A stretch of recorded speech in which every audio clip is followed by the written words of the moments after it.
परिवर्तन करण्याचे सर्व नेत्यांकडून मी या ठिकाणी सहर्ष स्वागत करतो। आजची ही गर्दी समोरच्या पक्षाच्या लोकांना कळली असेल की आपण 5 वर्षात काय गुण पाडली आहे, परंतु मित्रांनो आपण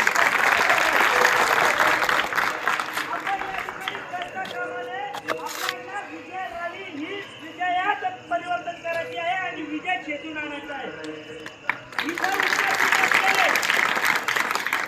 उपस्थित असलेल्या प्रत्येक एक व्यक्तीने जर 5-5 व्यक्ती आणले तर आपला विजय कितीही कुठलाही व्यक्ती जरी आणला तरी आपला विजय कोणीही रोखू शकत नाही। आपल्याला फक्त एकच काम करायचं आहे, एक व्यक्ती प्लस 5 म्हणजे एकूण 6 असे जर आपण 6 व्यक्ती एका व्यक्तीने जर आणले तर मला तर वाटत नाही की विजयापासून आपण मागे थांबणार नाही। मित्रांनो, या ठिकाणी काल परवा एक मीटिंग झाली आणि त्या मीटिंग मध्ये असं सांगितलं गेलं की लोकांना दिवस उगला तर संध्याकाळपर्यंत बिअर बार मिळत नाही, बिअर बार शिवाय तुमचं काय उजत नाही। आम्ही तुमच्यासारखे 2 नंबरचे धंदे करून पैसे कमवत नाही। आमचे जे मतदार बंधू उमेदवार आहेत त्या कुणीही पॅनलचे नेते आहेत, एक कष्टाचे पैसे कमवून तुमच्या समोर येत आहेत, हे या ठिकाणी मला सांगायचे आहे। अंगात टाकल्याशिवाय बोलता येत नाही, या प्रकारचे आमच्या या ठिकाणी एकही परंतु काहींना फक्त अपप्रचार करायचा आहे, या अपप्रचारामुळे आपण बळी पडता कामा नये। परंतु त्यांना त्याच्याशिवाय काहीच नाही। ते आता सांगतात आम्ही एवढा विकास केलाय, काय याच्या अगोदर कोणी विकास नाही केलाय? याच्या अगोदर देखील आम्ही सत्तेत होतो, का तुम्ही सत्तेला आम्हाला आणून दिलं त्यावेळेस आम्हाला विकास म्हणूनच तुम्ही आम्हाला सत्तेवर बसवलं होतं। म्हणून या अपप्रचाराला बळी पडता कामा नये। मित्र, दुसरा एक मुद्दा आहे, यांच्याकडे गल्लीपासून तर दिल्लीपर्यंत सत्ता असून देखील पाण्याची समस्या सोडू शकलेली नाहीये। समस्या ही फक्त सोडायची ताकद या परिवर्तन चॅनलच्या नेत्यांमध्ये आहे, तुम्हाला या ठिकाणी सांगू इच्छितो। त्याची ज्वलंत उदाहरण मी या ठिकाणी तुम्हाला सांगतो।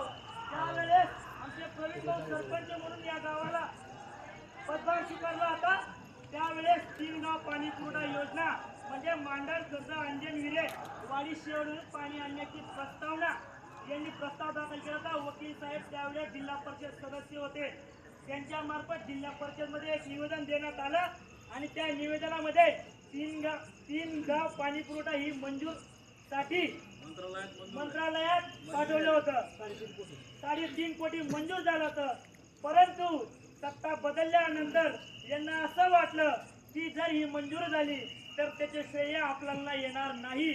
नारळ फोडण्यासाठी जिल्हा परिषदचे लोक या ठिकाणी येतील आणि जिल्हा परिषद मध्ये त्यावेळेस काँग्रेस राष्ट्रवादीचं सरकार होतं, म्हणून ते सरकार त्यावेळेस या ग्रामपंचायतने ठराव पाठवला की आम्हाला या योजनेत लाभ मिळाला नको पाहिजे, आम्हाला वाडी शेवाडीचे धरण कोरडं असतं म्हणून या योजनेत आम्हाला लाभ नको आहे।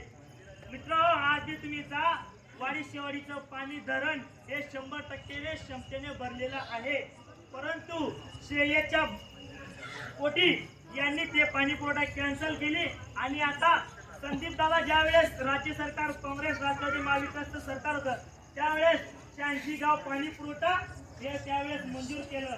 परंतु मला एकच सांगायचं आहे, एका गावाचं पाणी गावाला देण्यासाठी अनेक समस्या येतात, कुठं मोटर करते, कुठं काय करतं, कुठे शिपाई पाणी व्यवस्थित होत नाही। एवढ्या समस्या जर असतील तर 86 गावाला पाणी देताना किती समस्या येतील याची आपण दखल घ्यायला पाहिजे। म्हणून माझं परिवर्तन पॅनलचे सर्व जे नेतेगण आहेत, पॅनल प्रमुख आहेत, त्यांचा एकच उद्दिष्ट आहे की गावाला पाणी कसं देता येईल।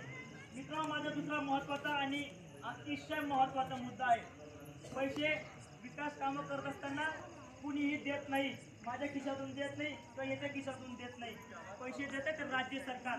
योजना फक्त ग्रामपंचायतने अंमलात कसं आणायचं असतं हे खूप महत्वाचं असतं। मित्रांनो, ज्यावेळेस आपलं प्रवीण भावांची ग्रामपंचायत गेली त्याच्यानंतर यांचे सरकार आलं, यांच्या पहिल्या ठरावामध्ये 86 घरकुल योजना घरं हे कॅन्सल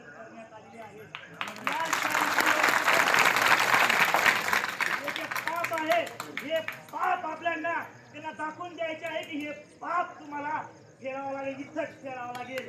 हे 86 गॅरंटी हे जे पाप आहे त्याला इथं फेडावं लागेल आणि हे तुमच्या सहाय्याने तुमच्या मदतीने होणार आहे. आपल्याला पुढचे 3 दिवस खूप महत्वाचे आहेत. डोळ्यात तेल टाकून सर्वांनी जागे राहून या ग्रामपंचायत आपल्याकडे आणायचं आहे. लढाई सोपी नाहीये. आजचे आपण या विजय रॅलीमध्ये पाहून आपण अतिशय आनंदात भरवलो असेल, परंतु माझं असं म्हणणं आहे की आनंदात राहा, परंतु गाफील राहू नका. आपल्याला या योजनेचा या ग्रामपंचायत क्षेत्रातून आणायची आहे. अनेक मान्यवर या ठिकाणी बोलायचे आहे. मला या ठिकाणी परिवर्तन चॅनलच्या प्रमुखांनी बोलण्याची संधी दिली म्हणून मी त्यांचा आभार मानतो. परंतु एक गोष्ट राहून गेली, या ठिकाणी आपले जे उमेदवार आहेत, पहिला सरपंच पदासाठी रमाबाई वामन आखाडे म्हणजेच कैलास भाऊ यांची आई, तसेच वार्ड क्रमांक 1 मध्ये रामादादा पवार, तसेच चंद्रकलाताई ठाकरे आणि माधव भाऊ हे 3 उमेदवार अतिशय हुशार आणि लोकांमध्ये मिसळणारे आहेत.